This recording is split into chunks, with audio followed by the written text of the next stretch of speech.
ইল্লাল্লাযীনা fee দালালিম Mubin, আমাকে বাদ দিয়ে যারা অন্যের কাছে চলে গেছে তাদের মতো জালেম এই জমিনে আর কেউ নাই। এই জালেমরাই সুস্পষ্ট পথভ্রষ্টতার ভেতরে আছে। আজকে দোয়া যদি কবুল না হয় এই জালেমদের কারণে হয়নি। রব্বুল আলামিন এই সূরা লুকমানের ভেতরে আমাদেরকে জানিয়ে দিয়েছে কখন দোয়া কবুল হবে।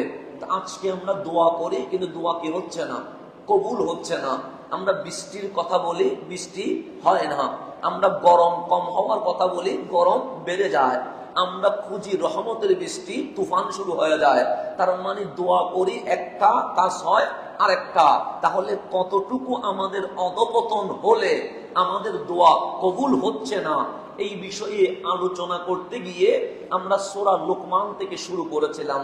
তো যেখানে থেমে গিয়েছিলাম আমরা সেখান থেকে আবার শুরু করছি। আল্লাহ আমাদেরকে মনে করিয়ে দিচ্ছে উনি কে, ওনার পরিচয় কি। তা আল্লাহ বলছেন কোরআনে সূরা লুকমানের 10 নম্বর আয়াতে, খালাকাস সামাওয়াতি বিগাইরি আমাদিন, তিনি সেই আল্লাহ যিনি আসমান বানিয়েছেন খুঁটি ছাড়া। খুঁটিবিহীন আসমান তোমার চোখের সামনে আমি আল্লাহ ধরে রেখেছি। আল্লাহ বলছে তারাও না হা, সেটা তোমার সামনে দৃশ্যমান আছে। উপরে আসমান, কোন খুঁটি নাই, সেই অবস্থায় আমি আল্লাহ এটাকে সৃষ্টি করে রেখেছি। এরপর আল্লাহ বলছেন ও আলকা ফিল আরদি রাওয়াসিয়া, তুমি দেখতে পাচ্ছ জমিন, জমিনের নিচে আছে পানি, পানির উপর কোন বস্তু স্থির থাকে না, সে নড়াচড়া করে। আর আমি আল্লাহ এই জমিনের উপর বিশাল বিশাল সুদৃঢ় পাহাড় স্থাপন করে দিয়েছি। আনতামিদা বিকুম, যেন জমিন তোমাদেরকে নিয়ে হেলে না পড়ে, নড়াচড়া যেন না করে, জমিন যেন স্থির হয়ে যায়। এরপর আল্লাহ বলছেন ওয়াবাসসা ফিহা মিন কুল্লি দাবাতিন, এই জমিনে সমস্ত প্রাণী আমি আল্লাহ ছড়িয়ে ছিটিয়ে দিয়েছি। ওয়া আনজালনা মিনাস সামাই মাআ, অথচ জমিনে পানি আছে কিন্তু এই পানি দিয়ে উদ্ভিদ জন্মে না। আমি আল্লাহ আসমান থেকে পানি বর্ষণ করি। তার মানে আপনাকে আল্লাহ বোঝাতে চাচ্ছে এই জমিনে রিজিক হয় না, রিজিক উপর থেকে আসে।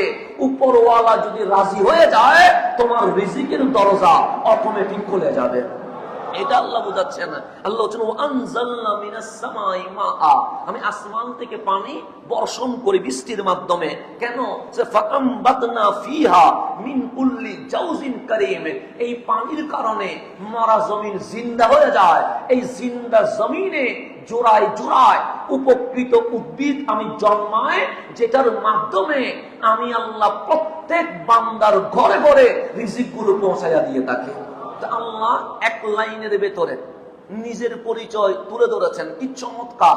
এটা যদি আমাকে লিখতে বলেন আমি 3-4 পৃষ্ঠা হয়ে যাবে, আপনাকে যদি বলতে বলি ঘন্টা পার করে দিবেন। কিন্তু আল্লাহর কালামের মধ্যে কত বালাগা, মাত্র 1 মিনিটের ভেতরে আল্লাহ বিশ্বকে তুলে ধরেছেন। আসমান খুঁটি ছাড়া তুমি দেখতে পাচ্ছ, জমিনে বড় বড় পাহাড় স্থির করে দিয়েছি, জমিন নড়ছে না, তুমি দেখতে পাচ্ছ। আমি আসমান থেকে বৃষ্টি বর্ষণ করি, তুমি দেখতে পাচ্ছ। তো বৃষ্টি কেমন হয়? যখন বেশি গরম পড়ে তখন পানি বাষ্প হয়ে উপরে ওঠে, এটা মেঘালয়ে জন্মে, এরপর বৃষ্টি হয়। তা আপনার চোখ দিয়ে তো দেখার বিষয়। যখন পানি বাষ্প হয় উপরে ওঠে তখন নদীর পানি ওঠে, সমুদ্রের পানি ওঠে। নদীর পানি পুকুরের পানি মিষ্টি হয়, সমুদ্রের পানি লবণ হয়। তো লবণের পানি উপরে উঠছে, নদীর পানিও উপরে উঠছে। কিন্তু মেঘালয় থেকে যখন বৃষ্টি হচ্ছে পানি আর লবণ নাই, খাওয়ার উপযুক্ত করে মাওলা পাঠাচ্ছে। আল্লাহ বলে তোমার বিবেক ভাবছে না কেন? বাষ্প যখন হয় লবণাক্ত উঠছে, মিষ্টি পানি উঠছে, আর নামার সময় লবণ নাই, মিঠা পানি নামছে। এটা যদি দেখো এরপর ঈমান আনবা না কেন? এই বৃষ্টির মাধ্যমে আমি রিজিক উৎপন্ন করে তোমার ঘরে পৌঁছায়া দিই। আল্লাহ বলে হাযা খালকুল্লাহ, এটাই আল্লাহর সৃষ্টি, এটাই আল্লাহর বানানো। ফাআরুনি মাযা খালাকাল্লাযিনা মিন দুনিহি, এখন আমি আল্লাহকে দেখাও আমাকে ছাড়া তোমরা যার পূজা করেছো, আমাকে বাদ দিয়ে যাদের পিছনে ঘুরেছো তারা কি বানিয়েছে, আমি আল্লাহকে একটু দেখাও। দেখেন আল্লাহ নিজের কথা বলে সেকেন্ড বার আপনাকে প্রশ্ন করছে, ফাআরুনি, আমাকে দেখাও। কে বলছে? আল্লাহ কে দেখাবে? তুমি দেখাবে। আরো দেখাও তুমি, নি আমাকে। আল্লাহ বলছে আমি দেখাইছি আমার সৃষ্টি, তোমার চোখের সামনে আমি তুলে ধরেছি, যেগুলো দেখা যায় সেগুলো বলছে, কিন্তু গ্রহের কথা বলে নাই, কারণ আমি দেখছি না। আসমানের গ্যালাক্সি গুলো আমার পক্ষে দেখা সম্ভব না, এগুলো বলে নাই। জমিনের তলায় কত সৃষ্টি রয়ে গেছে, তা আমি দেখি নাই, আল্লাহ এগুলো বলে নাই। আল্লাহ বলছে তুমি যা দেখছো আমি তোমার সামনে মিনিটের ভেতরে কোরআনের আয়াত দিয়ে তুলে ধরেছি। ফারুনি মাজা খালাকাল্লাযীনা মিন দুনিহি, আমি ছাড়া যাদের পূজা তোমরা করছো, কখনো পাথরের, কখনো গাভীর, কখনো মূর্তির, কখনো মাটির, কখনো সূর্যের, কখনো চাঁদের, কখনো গাছের, ওরা কি বানাইছে তা আমাকে একটু দেখাও। এরপর আল্লাহ বলছে বালি যালিমুনা ফি দালালিম মুবিন, আমাকে বাদ দিয়ে যারা অন্যের কাছে চলে গেছে তাদের মতো জালেম এই জমিনে আর কেউ নাই। এই জালেমরাই সুস্পষ্ট পথভ্রষ্টতার ভেতরে আছে। আজকে দোয়া যদি কবুল না হয় এই জালেমদের কারণে হয়নি, আল্লাহ বলছেন। এই জালেমদের কারণে কি হচ্ছে না? দোয়া হচ্ছে, দোয়া কবুল হচ্ছে না।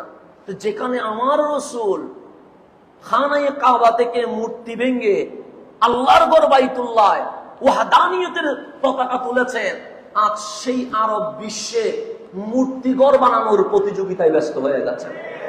আল্লাহ বলছে বালিজ যালিমুনা ফি দালালিম মুবিন, যেখানে কামলিওয়ালা শিরক মুক্ত করলো, আর সেই বিশ্বের আরব রাষ্ট্রে এখন আবার মূর্তি দোকানোর ষড়যন্ত্র চলছে। আল্লাহ এই জালেমদের কারণে আমি আযাব দিচ্ছি, অন্য কোনো কারণে নয়। তাদের কারণে, এই জালেমগুলোর কারণে, কারণ যেগুলো আল্লাহকে বাদ দিয়ে অন্যের পিছনে ঘুরে অন্য কিছুর এজেন্ডা বাস্তবায়ন করতে চায়, তাদের কারণে আজকে দোয়া কবুল হচ্ছে না।